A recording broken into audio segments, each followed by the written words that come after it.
তো আসলে আমরা আমাদের জীবনে কেন সফল হই না, এটার পিছনে আমি চিন্তা ভাবনা করে দেখলাম যে একটা খুব গুরুত্বপূর্ণ ব্যাপার আছে, একটা খুব গুরুত্বপূর্ণ দিক বা একটা কারণ আছে যে কারণে আসলে আমরা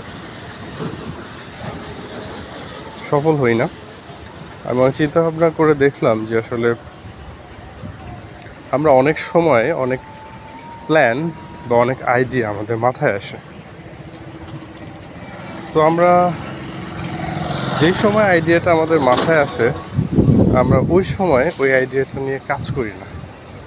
so most of the cases, অধিকাংশ সময় আমরা চিন্তা করি যে আসলে এই আইডিয়াটা বা এই প্ল্যানটা আমি পরে কাজে লাগাবো। ফর এক্সাম্পল, যদি এরকম হয় বিষয়টা যে আমার মাথায় চট করে হঠাৎ একটা বিজনেস আইডিয়া চলে আসলো, সো ওই মুহূর্তে আমি সেই বিজনেস আইডিয়াটা কাজে লাগাই না। তো আমরা কি করি, আমরা most of the cases we actually follow the path of procrastination. Procrastination জিনিসটা কি, এটা একটা ইংলিশ ওয়ার্ড। এটার বাংলা অর্থটা খুব উইয়ার্ড। এটার বাংলা অর্থটা ডিম তে তালা। তার মানে আমি যদি একটু ব্যাখ্যা করে বুঝাই তাহলে এটার অর্থ দাঁড়াচ্ছে যে কোনো একটা কাজ আমরা এক্স্যাক্ট সময় না করে কালক্ষেপণ করা, অর্থাৎ সেই কাজটা পরবর্তীতে করব বলে রেখে দেওয়া এবং এইভাবে অনেকটা সময় কাটিয়ে দেওয়া।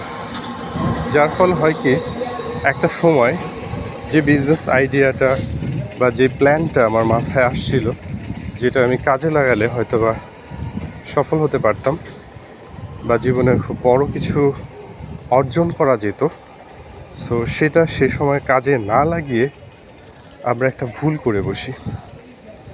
অর্থাৎ আজকে না, পরে করব বা আগামী বছর করব বা আগামী মাসে করব, এইভাবে আমরা প্ল্যানগুলোকে রেখে দিই।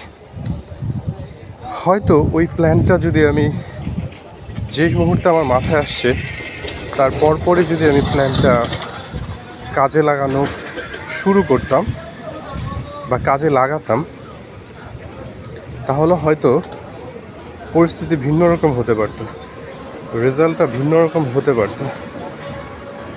But it's a matter of great sorrow that we don't utilize the matter at the right time, at the right moment. So that creates the history different. So সব কিছু আসলে স্থান, কাল, পাত্র বলতে একটা ব্যাপার আছে, যেটা শেক্সপিয়র তার ড্রামার একটা বৈশিষ্ট্য আছে, যেখানে বলা হয়েছে যে three things are most important if we want to utilize or if we want to describe an event. সেটা time, place and action. So আমি যে অ্যাকশনটা নিব সেটা আজকেও নিতে পারি, অথবা আমি আরও 5 বছর পরেও নিতে পারি, ঠিক আছে? সো আজকে নিলে ফলাফলটা ঠিক যেরকম হবে,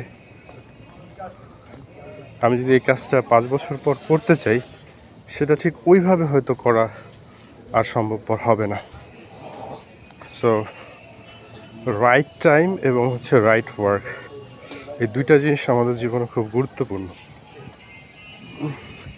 If we are not able to do the right thing at the right time, then we must be unsuccessful. So this is the path of failure. And most of the cases, very unfortunately, we follow the second one. That means we don't follow the path of success. We actually follow the path of procrastination. মানে আমরা আসলে সব কিছু খুব ধীর গতিতে চিন্তা করি, অথবা চিন্তা আমরা যদি দ্রুত গতিতে করিও, বাস্তবায়নে আসলে আমরা তেমন দ্রুত কার্যকর পদক্ষেপ নেই না। আমরা কাজগুলোকে ফেলে রাখতে ভালোবাসি, আমাদের মধ্যে অলসতা কাজ করে, এবং এই যে অলসতা, এই যে লেজিনেস, এই অলসতা বা আইডলনেস, এটা কিন্তু আনফর্চুনেটলি আমাদেরকে ফাইনালি অর ইভেনচুয়ালি আমাদেরকে একটা বাজে পরিস্থিতির দিকে নিয়ে যায়, ফেইলিয়ারের দিকে নিয়ে যায়, যেটা অনেক সময় আমরা বুঝতে পারি না যে রিজনটা আসলে কি। সো আসলে আমাদের কাজগুলো ফেলে রাখা উচিত না। কাজগুলো আসলে যেই মুহূর্তে করার দরকার, যেই মুহূর্তে আমাদের মাথায় আসতেছে, ওই মুহূর্তে করতে পারলেই পরিস্থিতি বা রেজাল্ট একটা ভিন্ন রকম কিছু হতে পারে, ভালো কিছু আশা করা যেতে পারে। So thank you very much এবং বসানোর জন্য। আল্লাহ হাফেজ।